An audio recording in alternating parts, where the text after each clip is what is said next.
Meus amigos, boa tarde. Falar depois do almoço envolve certos riscos ambientais. Da parte de quem comeu. Portanto, eu estou imune a isso. Eu espero que o que eu venha falar aqui não seja tão indigesto. Em primeiro lugar, a minha saudação à organização desse evento, que me parece realizou a proeza de cuidar de certos detalhes que envolvem justamente o uso inteligente e responsável dos recursos pela primeira vez na história dos grandes eventos espíritas do Brasil, que isso venha a ser uma regra.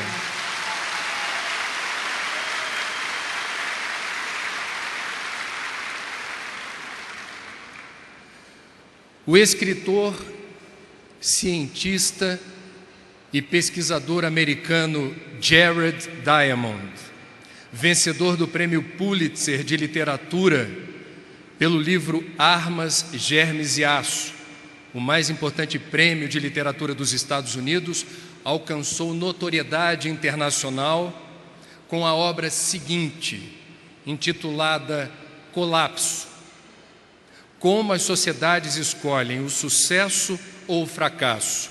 Nesse livro, o Dr. Jared Diamond dá publicidade, dá visibilidade às modernas descobertas da arqueologia e, de forma surpreendente, demonstra que diferentes civilizações do passado, que ocuparam diferentes lugares do planeta, em diferentes períodos históricos, desapareceram do mapa subitamente pela mesma razão. Ele se reporta ao que aconteceu com os maias, com os vikings, com a comunidade da Ilha de Páscoa, entre outros agrupamentos humanos. Deixaram de existir a partir do momento em que esses grupos deixaram de ser sustentáveis, ou seja, a demanda por água limpa, solo fértil, recursos naturais não renováveis, se deu numa proporção superior à capacidade dos ecossistemas proverem esses seres humanos, nossos ancestrais, na proporção que eles estavam demandando. Dr. Jared Diamond, nesse livro, demonstra de forma cabal que nossos ancestrais, portanto, deixaram como legado um ensinamento precioso para os dias de hoje. E a arqueologia moderna consegue contar uma história a partir da investigação de um sítio arqueológico, onde tudo o que é encontrado aplica-se o teste do carbono, verifica-se a idade desses vestígios e recupera-se, portanto, a memória do passado, em ordem sequencial. Eu vou aqui resumidamente contar o que houve na Ilha de Páscoa, porque muitos de nós ainda acreditam que foram seres extraterrenos que permitiram que aquelas enormes estátuas de pedra pudessem ser deslocadas de um lugar para outro naquela ilhota. Entretanto, não há mais dúvida científica de que foram os próprios ilhéus que realizaram a proeza de deslocar esses totens que representavam simbolicamente a história de cada clã, de cada família, e a vaidade de cada clã e de cada família determinava que esses totens não apenas deveriam ser erguidos, mas deveriam estar visíveis em lugares estratégicos para que todo mundo na ilha visse. Depois de esculpir na pedra esse totem, como deslocá-lo até um ponto de grande visibilidade? Foram usados troncos de árvore, muitos, além do razoável.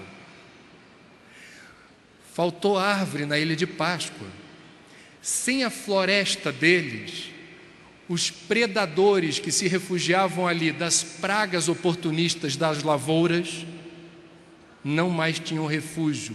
As pragas não tinham mais seus inimigos naturais. As lavouras foram devastadas. Sem as florestas, a recarga do aquífero ficou comprometida. O suprimento de água doce no rio que era perene passou a ser o rio sazonal. Resultado: sem os recursos naturais não renováveis fundamentais à vida, emerge a violência. Na disputa pelo pouco que havia, houve guerra, houve assassinato, houve, inclusive nesses sítios arqueológicos, registros de canibalismo. Numa palavra, colapso. Isso que eu vou dizer agora não está no livro do Dr. Jared Diamond, mas nós testemunhamos isso como jornalistas ou como consumidores de notícia. A recente passagem do furacão Katrina pelo sul dos Estados Unidos determinou um grande flagelo, não apenas pela passagem do furacão em si. Na cidade de Nova Orleans, quem não se refugiou em outros lugares dos Estados Unidos depois de soar o alerta, resolveu esperar o furacão passar nos abrigos, o maior deles, o Superdome, um enorme ginásio de basquete, onde cabem aproximadamente 40 mil pessoas. Lá chegaram como vocês chegaram aqui, educados, simpáticos. Nós sabemos mostrar o nosso lado mais bonito com muita facilidade, desde que esteja tudo a favor. O que houve no Superdome virou um case sociológico e antropológico. O furacão passou, era para passar em 2 ou 3 dias. Entretanto, destruiu os diques e houve uma inundação com as águas fétidas do Mississippi. Quem foi para o Superdome passar 2 ou 3 dias, acabou passando uma semana. Surgiram boatos dentro do ginásio. Talvez não haja água para todos. Talvez os suprimentos de alimento não sejam o suficiente para todos. Foram organizadas milícias. Os horários de comer não foram mais respeitados. Não houve mais ordem.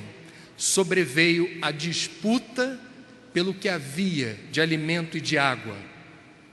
O caos. Homicídios, estupros, suicídios, relatados de forma pormenorizada por quem estava lá. Diz um ditado popular no Brasil: farinha pouca, meu pirão primeiro.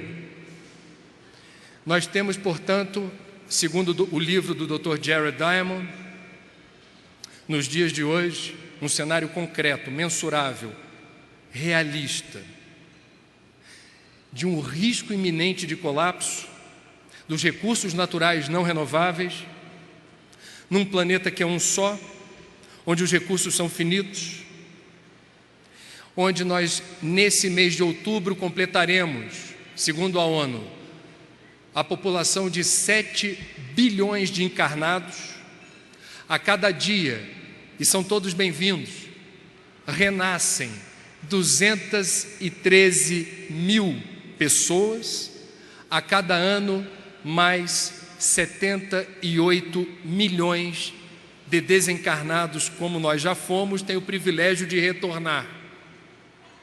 Há o suficiente para todos, mas não com o atual modelo de desenvolvimento, que foi descrito na Rio 92 há 20 anos como ecologicamente predatório, socialmente perverso, politicamente injusto.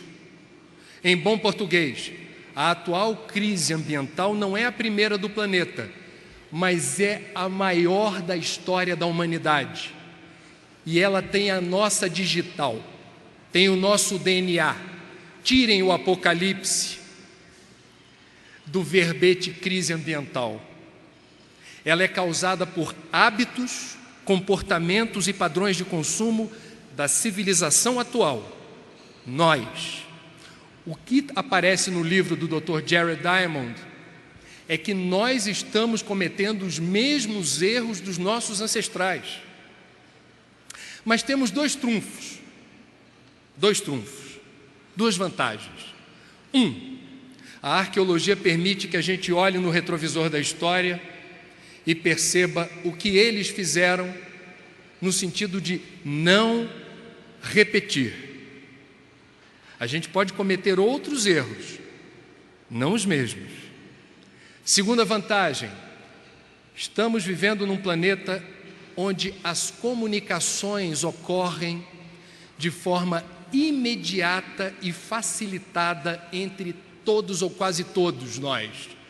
Avança em progressão geométrica o acesso às novas mídias que permitem um intercâmbio muito interessante.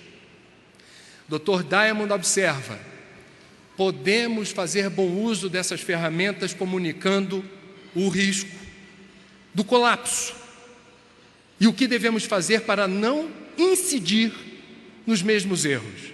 Eu sou jornalista, eu preciso ter informação para não morrer de fome.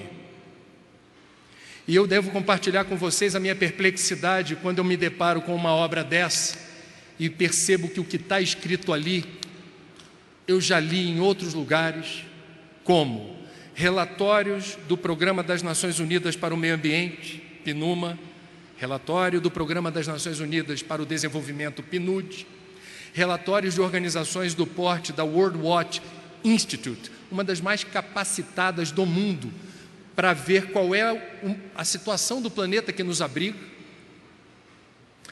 O que aparece ali, eu já li em cartas assinadas por diferentes gênios da humanidade, todos eles laureados com o Nobel, em diferentes categorias, advertindo a humanidade para isso. Se persistirmos nos mesmos erros já diagnosticados, se não corrigirmos o rumo, teremos sérios, graves problemas. Meus amigos, é curioso, eu sou espírita, eu sou jornalista e gosto dos assuntos ambientais. Não é de hoje que eu tenho percebido que para certas plateias espíritas não importa o quanto o assunto seja indigesto. Parece que o espírita está blindado, protegido. Esse assunto parece não penetrar na blindagem dos espíritas e eu me propus a investigar isso. Por que quando a gente fala de sérios problemas sistêmicos que ameaçam a vida na Terra, o espírita, via de regra, parece que tem imunidade para má notícia? Não, isso não me abala, nada me abala. É possível que haja algumas explicações. Eu não vou afirmar nada, eu vou compartilhar especulações, sem a pretensão da verdade. Não sei no Rio Grande do Sul, mas no Rio de Janeiro existem certas frases que nós espíritas gostamos de repetir e que afirmam a nossa fé, a nossa forma de entender e compreender o mundo. A frase campeã, me parece, é: o acaso não existe. A gente se apropriou dessa frase de tal maneira que a gente até vende por aí decalque, adesivo para carro que vem: o acaso não existe. Subtítulo: leia Kardec. Só falta patentear. Não é a única frase que a gente afirma como verdadeira. Existem outras, e essas outras talvez expliquem um descolamento com os assuntos ambientais. Mas eu só estou especulando. Uma frase muito repetida no Rio de Janeiro, não sei no Rio Grande do Sul, e que confirma a nossa fé ou a nossa visão de mundo enquanto espírita. A verdadeira vida é a vida espiritual, com direito a esse dedinho apontando para cima. Sabe lá Deus por quê? Seus guias, mentores e obsessores também olham para cima, assim, interessante. A vida espiritual está para lá. Bom, é claro que a verdadeira vida é a vida espiritual. O cristianismo afirma isso, o espiritismo ratifica isso, não há o que discutir. Entretanto, como parte de nós interpreta essa premissa? É possível que boa parte de nós espíritas entenda que a verdadeira vida só começa quando o corpo perece. Ou seja, o horário nobre da minha existência se dá quando o meu corpo de carne colapsa. Talvez exista outra maneira da gente entender isso. Porque se a verdade é essa, a verdadeira vida é a vida espiritual, significa que eu só vou começar a realmente ter a plenitude da minha existência quando eu desencarnar. O que está acontecendo aqui e agora talvez não seja tão importante. Importante será tudo o que vier a acontecer quando eu desencarnar. Meus amigos, eu não sou vidente, mas eu estou enxergando uma plateia numerosa de espíritos. Nós somos espíritos encarnados, já estamos em nossa vida espiritual, não na plenitude. Nós já somos imortais, num corpo de carne. Certas escolhas que fazemos enquanto encarnados vão ao encontro da realidade espiritual. Buscam o êxito desse espírito imortal. A escolha de 4.000 pessoas que decidiram passar o fim de semana aqui é uma escolha que atende aos reclames do espírito. Aqui estamos praticando a vida espiritual. A vida espiritual está acontecendo aqui e agora. Ou, como já disse um ex-ministro da cultura, poeta e compositor, o melhor lugar do mundo é aqui e agora. Não é outro exercício da meditação? A meditação não tem outro objetivo senão ajustar os ponteiros. A maior parte dos nossos pensamentos, assim revelam as pesquisas na área da neurociência, aludem ao que já passou. Não há como modificar o passado. Segunda categoria de pensamento, ao que vier a acontecer, fantasiamos, criamos.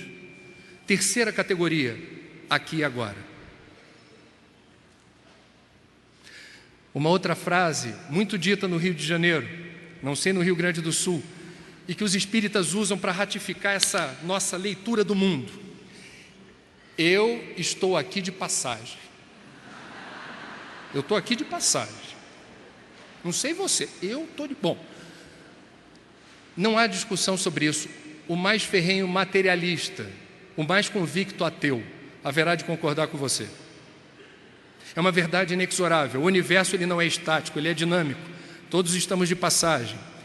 Entretanto, quando a gente recita isso como um mantra, estamos aqui de passagem. Nós estamos, talvez, subliminarmente, entendendo essa frase como um aval de que tudo o que acontece aqui e agora, porque eu estou de passagem, é desimportante, não é essencial. Nós espíritas adoramos falar, a encarnação é uma fagulha no tempo. Meus amigos, enquanto estivermos aqui, há o que fazer aqui.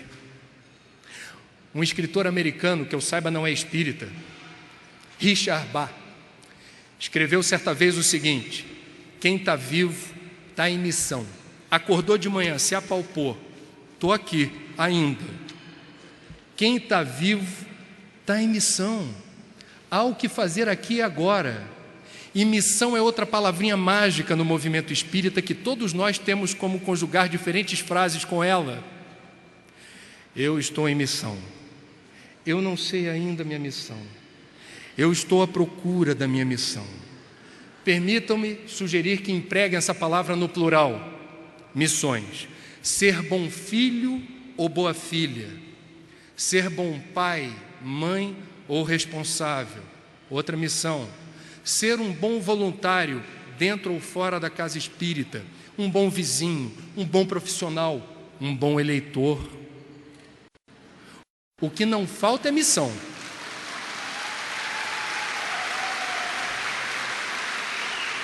Uma das missões mais importantes, meus irmãos encarnados que estamos no planeta hoje, certamente faz parte da nossa atenção. Cuidar bem da nossa casa planetária nesse período de transição, porque mundo de regeneração deverá ser impreterivelmente um mundo sustentável. Nós, e essa couraça do espírita quando diz nada me atinge, nada me alcança, quando a notícia é devastação ambiental, porque nós sabemos que o mundo de regeneração está a caminho. A gente diz que não tem dogma, mas às vezes certas pessoas falam de mundo de regeneração como se fosse um pacote, um prato feito, um pacote que só falta desembrulhar, está tudo arrumadinho lá na frente. Permitam-me, e quem almoçou e almoçou bem, se liga, não quero ser muito indigesto, mas agora eu vou falar algo que me parece extremamente importante para desconstruir a falácia do dogma do mundo de regeneração que está pronto. Não está pronto. O que está pronto? O que a gente sabe que é um determinismo evolutivo em atendimento ao calendário sideral? Porque tudo evolui no universo e a Terra também. Portanto, a vibração já está modificando-se. O eixo da Terra igualmente. Nós nos habilitaremos a retornar a um planeta Terra qualificado como mundo de regeneração se usarmos a veste nupcial compatível para as bodas. Entretanto, quando a gente vai estudar a doutrina, quando a gente vai ler das boas fontes dentro da doutrina espírita, o que é o mundo de regeneração? Qual é a descrição do mundo de regeneração? Santo Agostinho, por exemplo, me parece das fontes mais conceituadas no Evangelho segundo o Espiritismo, quando descreve, tal qual fossem verbetes de dicionário, cada diferente categoria de mundo habitado. Mundo primitivo, mundo de provas e expiações, mundo de regeneração, mundo feliz ou perfeito. Leiam ou releiam com cuidado qual é a definição de mundo de regeneração, para a gente não ter essa couraça tão firme e para a gente arregaçar a manga agora. O que está escrito lá? Certamente é um mundo mais evoluído do que o mundo de provas e expiações, entretanto ainda há problemas, ainda há dores. É um mundo mais evoluído, ética e moralmente, não há dúvida, sabemos disso. Não há uma sílaba, uma palavra que seja, que informe qual é ou qual será a qualidade física, a qualidade ambiental do mundo de regeneração. A mim me parece que aí está embutido um alerta. O mundo de regeneração será, do ponto de vista físico e ambiental, aquele que nós, hoje, deixaremos como legado. Ele pode ser perfeitamente um mundo de regeneração com escassez de água doce e limpa, com as bacias hidrográficas sucateadas. Pode ser perfeitamente um mundo de regeneração com as florestas exauridas, devastadas, perda progressiva de capital natural, recursos da natureza, nos reinos vegetal e animal. Pode ser um mundo escasso de vida. Pode ser um mundo abarrotado de lixo, de resíduos sólidos, com propriedades muito interessantes de decomposição lentíssima ou de não decomposição, como são certos gêneros de resíduo denominados POPs, produtos organoclorados persistentes. A gente vai reencarnar várias e várias vezes, e eles estão aí invictos. Pode ser um mundo de regeneração com falta de planejamento urbano, conurbações, cidades extremamente estressantes, onde as pessoas estão predispostas à explosão o tempo todo por falta de planejamento. Um mundo onde a transgenia, que não é uma má ideia transgênico, má ideia é a aprovação sem exaurir os riscos ambientais e a saúde humana, como o FDA nos Estados Unidos e, segundo alguns, a CTN-Bio no Brasil, por vezes parecem um tanto apressados em dar sequência à comercialização de certos produtos que não existem na natureza, porque são a combinação de genes. Meus amigos, nós somos os trabalhadores da última hora e, ao que parece, na área ambiental também somos os trabalhadores da última hora, porque nossos irmãos católicos, nossos irmãos budistas, nossos irmãos umbandistas, nossos irmãos candomblecistas já acordaram para isso. Os católicos, em diferentes correntes, Bento XVI, há 2 anos atrás, decretou como novo pecado o pecado ambiental. Católico praticante não pode pisar na bola com o meio ambiente, vai para o inferno. Leonardo Boff, que segue outra corrente dentro do movimento católico, há 20 anos vem escrevendo sobre teologia ambiental. Sua Santidade, para os budistas tibetanos, o Dalai Lama esteve há 2 ou 3 semanas atrás no Brasil, em São Paulo, e voltou a falar da importância do cuidado ambiental como princípio ético. Nossos irmãos umbandistas e candomblecistas sabem que a tradição deles só resiste aonde houver ervas, folhagens, raízes, onde houver meio ambiente. É curioso que houve certa vez em Salvador uma passeata que reuniu umbandistas e ecologistas juntos, pedindo pela proteção das matas de Salvador, cada um com seu motivo.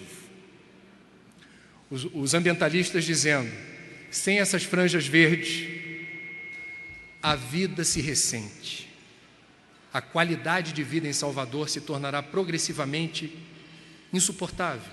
Salvador se tornará um ambiente mais hostil à presença dos seres humanos por culpa dos seres humanos. E os umbandistas: sem área verde, fica difícil para a gente continuar fazendo o que a gente vem fazendo dentro dos terreiros. Espiritismo e ecologia, portanto, têm amplas, curiosas e interessantíssimas afinidades. E é preciso prestar atenção nisso, porque isso nos distingue. Nós somos os trabalhadores da última hora também na área ambiental, do ponto de vista do movimento espírita, mas não da doutrina. Há mais de 150 anos atrás, Kardec já assinalava alguns pontos cardeais que nos norteiam até hoje, que por várias razões a gente ainda não descobriu como esses pontos têm absoluta afinidade com a moderna ciência ambiental. Me permitam dizer que todo o capítulo da Lei de Conservação, que é uma das leis morais do Livro dos Espíritos, todo aquele capítulo pode ser entendido sem dificuldade alguma como um tratado de sustentabilidade, do uso inteligente, do uso ético dos recursos, o que é necessário, o que é supérfluo. Um capítulo inteiro versa sobre isso. E como isso é moderno. No século XIX soava um tanto estranho esse cuidado com os recursos, porque ninguém falava, não existia a palavra ecologia, quando Kardec lançou o Livro dos Espíritos, não existia a expressão meio ambiente, muito menos sustentabilidade. Mas a Lei de Conservação já falava disso tudo, sem essa terminologia. Meus amigos, vejam que coincidência. A diferença que separa o lançamento do Livro dos Espíritos de Kardec para a criação de outra palavrinha nova, não foi só espiritismo, um neologismo, ecologia, estudo da casa, 9 anos distam de Kardec lançando o Livro dos Espíritos e do seu colega alemão, cientista, naturalista, Ernst Haeckel, do outro lado da fronteira. França e Alemanha, países fronteiriços. No intervalo de 9 anos, eles foram contemporâneos. Nas minhas pesquisas eu não descobri se um sabia do outro, mas isso é irrelevante. Eles vieram em missão para o planeta, cada um com a sua, abrir a percepção da humanidade para aquilo que hoje os físicos, especialmente os físicos quânticos, gostam de usar como expressão que designa o que é o universo. O que é o universo? É uma pergunta fundamental que espíritas ecologistas precisam fazer. A resposta serve para os dois. Um conjunto de fenômenos interligados, interdependentes, que interagem o tempo todo. O universo, portanto, é sistêmico. O espiritismo é sistêmico por excelência. A gente vai além da ecologia, porque a gente está falando de sistemas no campo denso e no plano sutil, que interagem o tempo todo e são complementares.